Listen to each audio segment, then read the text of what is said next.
Hello, good evening, everyone, and welcome again to another issue of Alliance on the Move.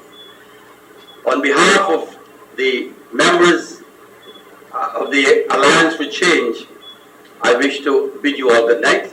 This is CHARRANDASS PERSAUD in 2012, an exuberant member of the Alliance for Change AFC who believed with every conviction that the AFC was the answer to Guyana's social and economic problems. In 2015, the AFC collated with a Partnership for National Unity APNU and formed the government. However, within a few short months, much dissatisfaction was raised across the board with the new administration, resulting in opposition leader at the time in 2018, Barret Jagdeo, tabling a no-confidence motion in the National Assembly on the premise of poor performance. The vote of no confidence is a conscience vote and does not require members to vote along party lines, but rather on a thorough review of the performance of the government of the day based on one's moral and ethical conscience. Yes. Mr. Lumumba. Aye. Mistress Pauline Sukai. Yes. Dr. Anthony. Yes.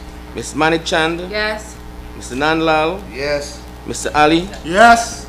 Mr. Shira. Yes. Mr. Rohi. Yes. Mr. Jagdeo. Yes.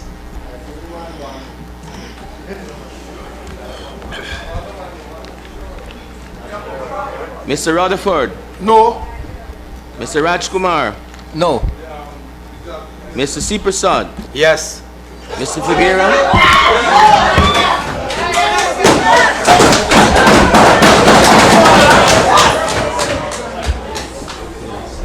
No. No. No. First conscience. Correct yourself. Correct it. No. No. Correct it now. No. CHARRANDASS PERSAUD was born and raised in the Sugar Belt to a father who was a cane cutter and farmer in Betsy Ground, Kanji, East Berbice. Charran PERSAUD, known as Solomon Tulsi, and Punraji PERSAUD, called Idet, bore 19 children, 14 of which survived. Charran is the fifth child who went on to become a school teacher and pandit and president of the local Mandir. He subsequently migrated to Canada in 1978, where he obtained a degree in economics and lived for 20 years. In the late 90s, Charran remigrated to Guyana and obtained a law degree from the U Wooding Law School and was a successful practicing attorney and politician up until that fateful night of December 21st, 2018. So what went wrong? I was offered a seat by Kemraj as an AFC member in Parliament, and I took it because I could still practice law, and I was paid $260,000 a month as a backbencher on the government side. So having sat there, I realized over time, and very quickly too, that I had no say. We were not, as backbenchers, allowed to say anything. The opposition had very forceful, if you want, or very voicey members who could have said anything and asked any question anytime. And so I sat there during the budget debate. Each member who is not a minister or the opposition leader will be allowed to speak for half an hour, and you're allowed an extra 5 minutes. So for the whole year sitting in Parliament, I would speak for half an hour on the budget debate. That's it. We had no say as backbenchers, none at all. And sugar was very personal to him. My father was a cane cutter from the time I knew him, and he was a representative for Gao in the good days. And in 1963, he got laid off from the sugar estate because he participated in the strike, and there were 10 of them who were victimized. So when you talk of people in the sugar belt, the sugar industry, and then you talk of those who have been laid off, I not only know about it, I've lived that. The people were put into double trouble. What prompted all of this? When I sit down on my bridge with a bunch of these cane cutters, past and present, we played dominoes. Those who are passing would cuss me, or at least cuss loud enough. That you so and so you lay off, I'll be wait from the sugar estate, you go, no, them picnic or starve, you go got to mind them. And that kind of remark you would get. And I couldn't say anything because justifiably. sitting on the government bench. It was the government that closed the estate, and so I was responsible for what the government did as a member. But he didn't realize that there was another deep-seated reason why he came to the conclusion that sugar workers were being deliberately victimized. Nagamutu's biggest contention was his hate for Bara Jagdeo, because he felt Cherry Jagan the late wanted him to be the leader of the party, and Jagdeo sort of went through the crowd and under the table and wherever else to become the leader. That was not so. But because of that, this man would say things. When I told him they closed Wales Estate, and I understand that they were closing East Kanji. I am from Kanji, Betsigrong, Kanji, Borbis. The estate is about 1.5 miles from where I live. All the people around me were sugar workers. When you close the estate, when I heard it was being closed, I asked Nagamutu, I said, PM, how is this thing happening? You all close Wales and you're closing Kanji. The people are confused. Nagamutu's words, Moses Nagamutu, then Prime Minister, said, when they asked the vote in PPP, they weren't confused. They vote for Bara Jagdeo all the time. Now they're confused. That was what Nagamutu said to me. And if you lay off one sugar worker, an average of a family of 4, husband and wife and 2 kids even, some have more, but some have 1 child. So you are laying off 7,000 workers in Kanji. It's 28,000 people, a family of 4, that would be on the breadline. And sugarcane workers couldn't have any savings, Jennifer, because you work 3 months and then when the factory stop grind, you're out for 2 months. And then you go back again. You will spend the money that you will have earned during the working days of the factory, and then you got to spend it back again. And there were some other dissatisfaction with the general modus operandi of the government at the time. There's a bill called the Prime Minister Hamilton Green's Pension Bill. We all know Hamilton Green was Prime Minister during the PNC time in Burnham era. His salary then could not have been more than maybe $75,000, $80,000 a month, Ghana money. Yeah. And so when you're removed from Parliament, your salary, if you have 12 years or more, would be 100%. Sorry, your pension would be 100% of your salary. So Hamilton Green's pension was about 75, let's just say 100,000, big deal. We passed a bill, Prime Minister Hamilton Green's pension bill in 2016, that gave Hamilton Green the salary or pension that Sam Hines is getting, which is about $2 million Ghana money.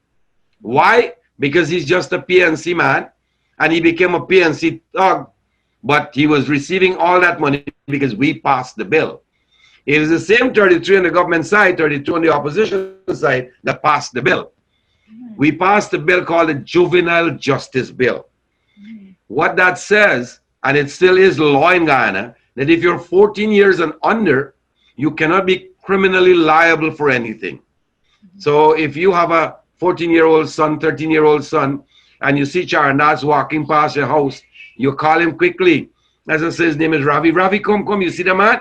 That's the man who cussed up here. I said, look, take this knife and run behind him and give him a good stab and run away. Ravi will not be charged because the Juvenile Justice Bill prevented them from being charged if you're under 14. So we asked that that bill be made, the age be reduced to 2 to make it 12 years. They said no. When you talk to Nagamutu and Ramjatan, look, when we vote, y'all vote. That was what we were told. So you had no say. There were also some extremists in the APNU government, according to Charran, whose predisposition was one that sought to further polarize an already fractured nation. And then things happened and it got worse. You listen to Valda Lawrence. I am PNC, my friends are PNC, and I will only give work to PNC people. What is she saying to the rest of the nation? What is she saying to us as AFC? We didn't blend in to become PNC. We were still AFC. But that is the way they were. Failing to realize that it was the AFC's vote as a result of the coalition that made them ministers and made Granger president. Right. But the AFC, they were just suckers, literally. And so they blended with the PNC and became PNC like the WPA, like the Sharma party and all of them. But we did not, at least technically it was APNU/AFC. So I thought we were still a team. And if we had opposed certain things, the people could have felt that we're doing something as AFC. That never happened. And so I got frustrated, I got fed up, and I found what I was looking for, something to do. And so he waited. I was waiting, and I was waiting for something big to happen. And you cannot have anything in Parliament bigger than a no confidence motion, a move that is made to literally remove the government.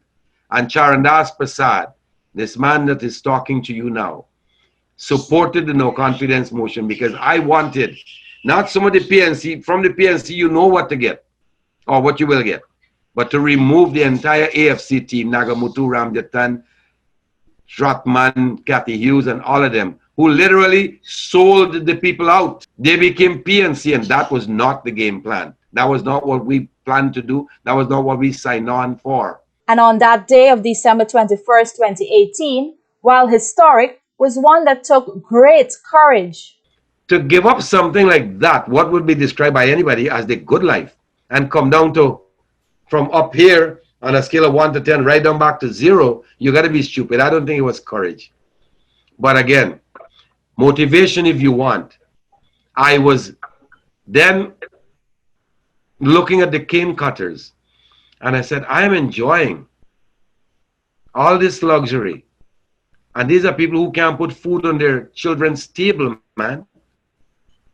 And that, you know, Jennifer, when you think of it, sometimes I still have difficulty talking about that in any detail without being emotional. When you do that to people, you have no conscience, you have no goddamn heart. And that was what I had to stop. The main reason why I voted against these losers. So, Charran, how did you feel in that moment on that day in December? How did you feel in that moment when you voted? December 21st? Yes. Honestly, it was for me a date that I looked at before Thursday night. I did not sleep a blink even. And anybody will tell you I just love to sleep when I'm home doing nothing. All night.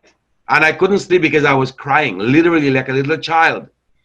I knew that I wouldn't be seeing my son and my 2 grandsons. I wouldn't be seeing my nieces and nephews or my brothers and sisters again, because I did not expect to get out of that dramatic situation that some people call it, well, it is historic, but that magical moment, because I know the PNC.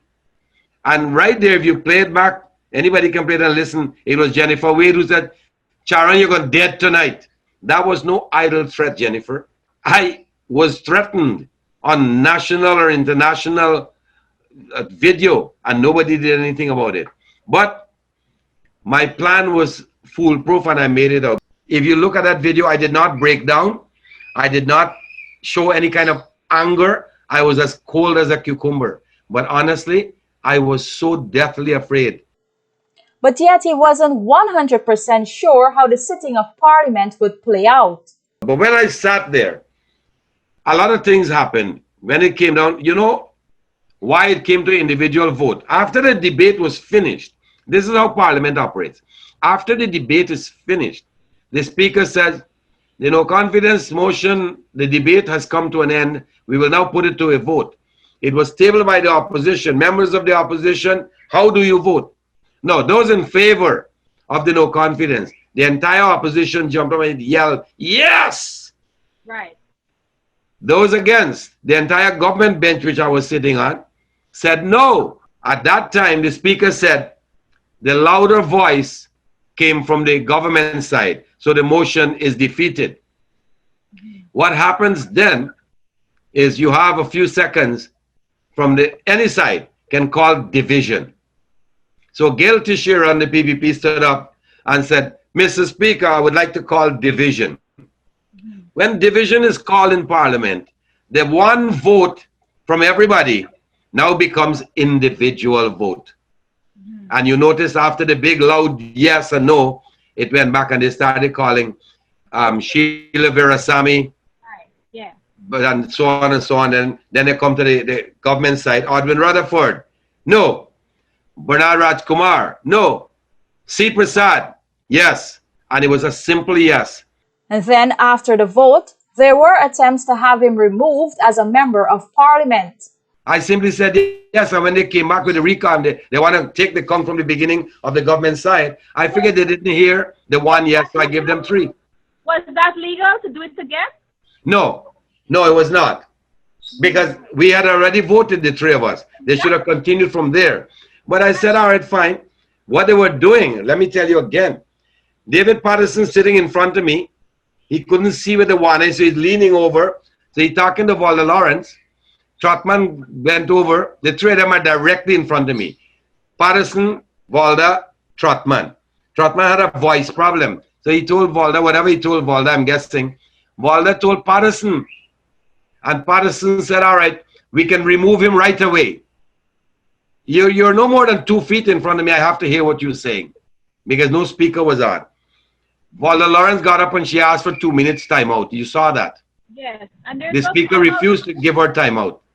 They were going to take the timeout, go outside, and have Harold Lutman send me an email to remove him from Parliament, and that could have been done in seconds. And they will come back and tell the speaker, Mr. Prasad is no longer a member of the Parliament. But then it would have been an issue. But the speaker did not allow the timeout. But what he did was still wrong to have the recount start, to have the count start back from the beginning. But that was when I gave 3 yeses, because I figured they didn't hear the first one. And it was the longest 7 hours of his life. But at that moment, I sat there and you saw what happened. The world saw what happened.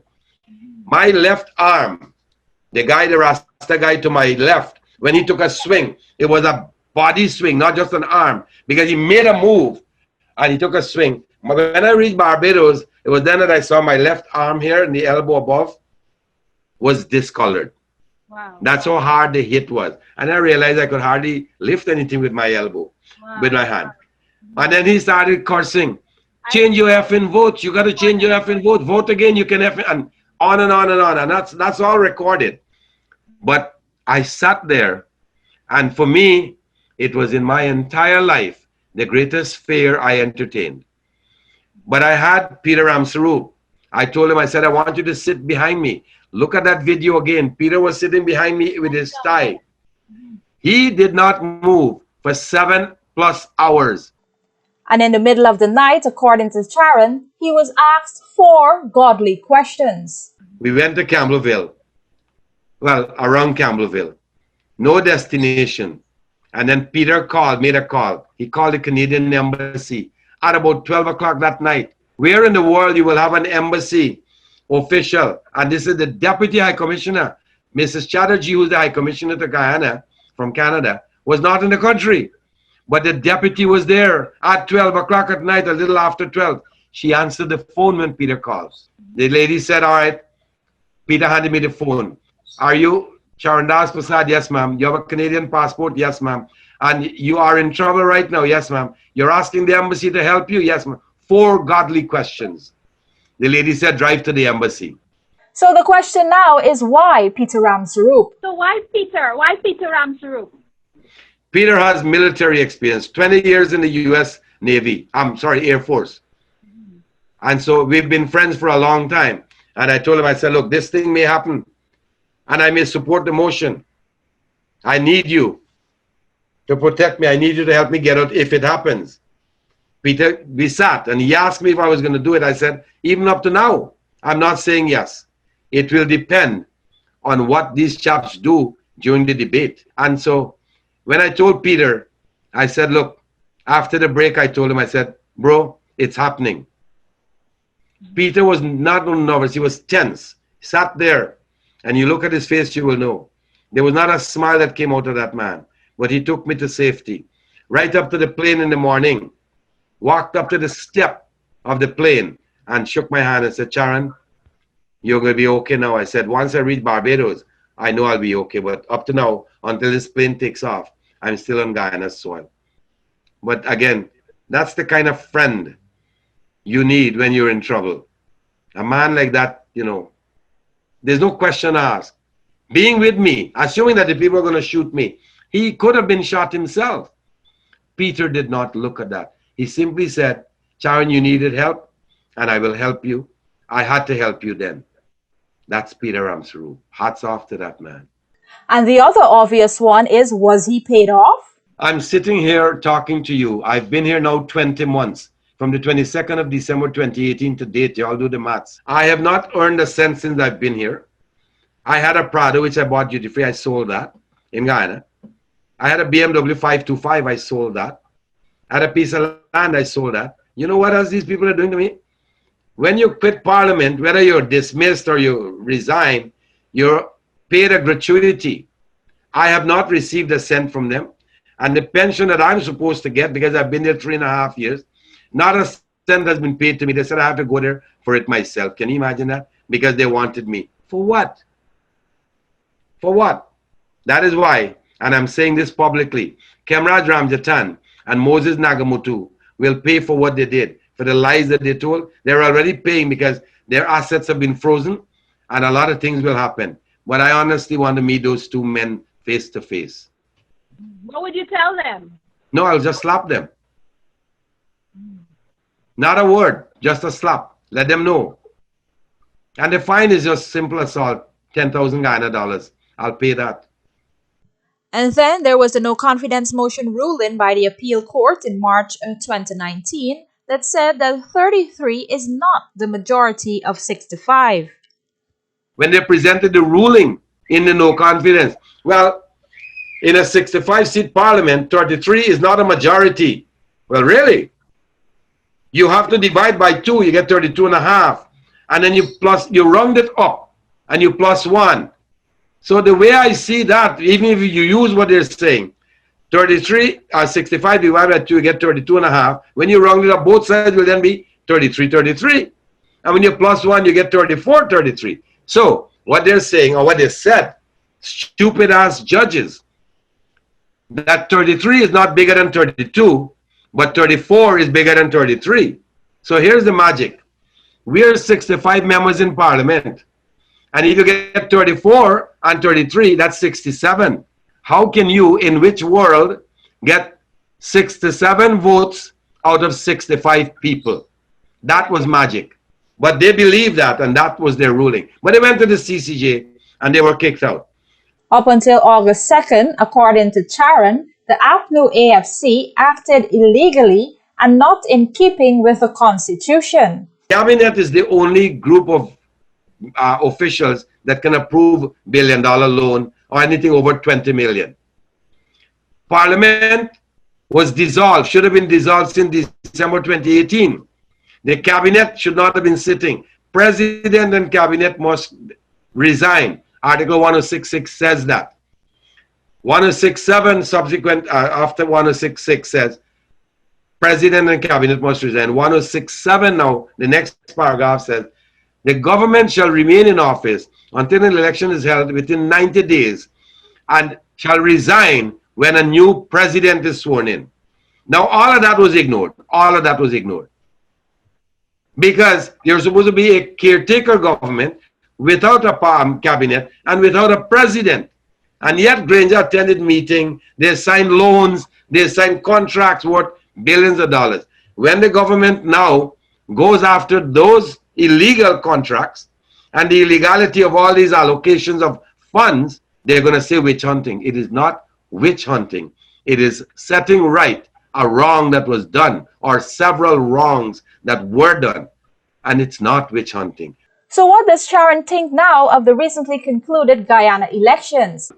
In the initial stages, I blasted Claudette Singh because I was not confident that she acted in the interest of the country as a neutral person. I did not see that at all. But in the end, from international pressure, from all sources, that did not have to reach that stage.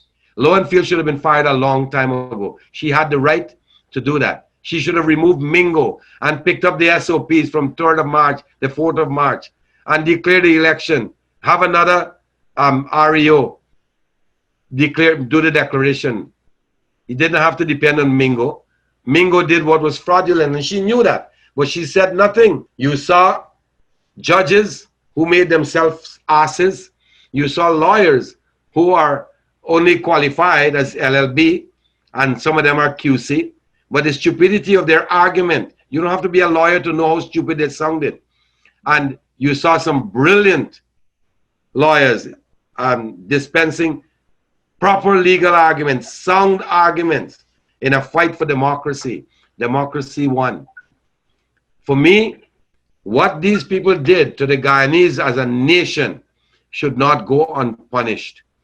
Mingo, Lowenfield, Myers, Joe Harmon, Basil Williams, and the rest of them, they should not go unpunished. And it's not witch hunting. Jennifer, you know what witch hunting is? Witch hunting is what they were doing with me. They were looking for something to nail me. They didn't know that I did anything wrong. They knew what I did and they knew it wasn't wrong. But they were looking, trying to create some wrong. That is witch hunting. It's a good example. In the case of Mingo, the world knows that he fabricated a report, disregarded the SOPs, and presented a fictitious, a fraudulent report to declare the PNC winner. Lowenfield did that 4 times. That is treason. That you're not going witch hunting there. You know that they did this, but it speaks to the lightness of the head. The fact that this saga, this episode, this soap opera, this goddamn bullyism came to an end on the 2nd of August. Guyanese can now look to their relatives in Guyana having a decent chance to live decently in Guyana. They sold themselves, they sold the people who supported them, they sold their goddamn soul to the devil by fighting for an election that they know that they lost. That is the part that I can't understand. You know you lost the election, the statement, the poll was there, they all saw it. And yet they're going to court, and Ramjatan and Nagamutu constantly saying that they won the election. That, up to today, I cannot come to grips with. Charran believes that the cane cutters are still the backbone of the country, and the AFC should have at least recognized this, as it was the cane cutters that put them in government.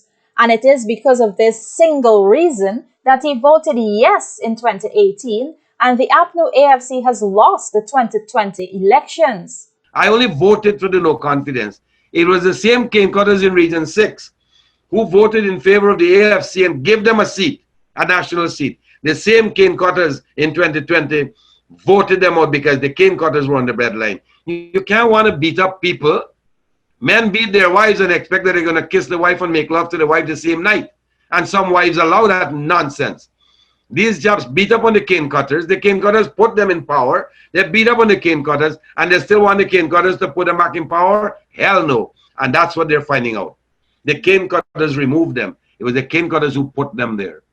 And to me, that is satisfaction enough for having voted them. I just wanted them out. I did not, and the term that some of you reporters use in the newspapers and on posts and all that, CHARRANDASS, on the 21st of December 2018, cross the floor. I didn't cross no floor. I simply voted against the government or in favor of the no confidence. And so is there a future for the AFC? You have now a coalition party in opposition. You only collate to form government. You don't collate to form opposition because you're all opposition MPs anyways. So if they, for example, if the AFC had collated, form a coalition with the PPP, they would not have been on the opposition side. They would have been on the PPP side with government. Right. So there's no coalition to form opposition. That is stupidity beyond. So what is the future for Charran now? Oh, let me say this very quickly. There is some mischief, and I'm saying mischief. There's a post from some news radio somebody that says CHARRANDASS is going to be the High Commissioner, the ambassador to Canada. Nothing like that was discussed. I was never privy to a discussion in that regard. But I see a lot of people are sending that to me. Congratulations, Mr. Ambassador. That has never even been talked about. I'll say one thing though. I don't want to be an ambassador in Canada because I don't want to be in this cold. Oh, did President Irfan Ali call you? I think you said so, right? You know what? I received a call this Sunday night after he was sworn in. And it says that that is an acknowledgement that what I've done was deemed to have been valuable to them or relevant to them at least. He called to say, I hope you're okay. We we won the election. And thank you. That's it. Not much, like maybe a 30-second chat on the phone. Do you feel like a hero because you are being viewed as a hero? I use the word zero, man, because what hero when you're outside here? And this is a simple example. I am talking to you, I'm spending time to do an interview with you. I could do like Trudeau's mother is charging $6,000 an hour or something to lecture and to give advice. I could start doing that and make some money, man.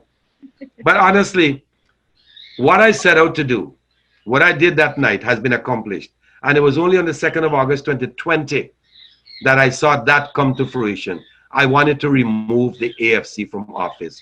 On August 20th, August 2, 2020, they were removed. And that to me was gratification like never before. That's all I wanted. And I did not push that the PPP must get back in power. But later on, I supported them, as I said, because of the way things were going. And I like Irfan. I like Dr. Irfan Ali as a bright young man, as a man with a vision. He will do well. And I always said, I did it because it had to be done. And if I had to do that again, I will yell instead of 3 yeses this time, probably 5 or 6 and louder, because it was necessary. It had to be done. And so I was grateful. I am grateful to all those who verbally, whether by a line, Charran, you're a hero, we are proud of you. They called, they gave me a 50 cents, a $50, $100, and to help me going. For the Guyanese Diaspora News, I'm Jennifer Jabbar.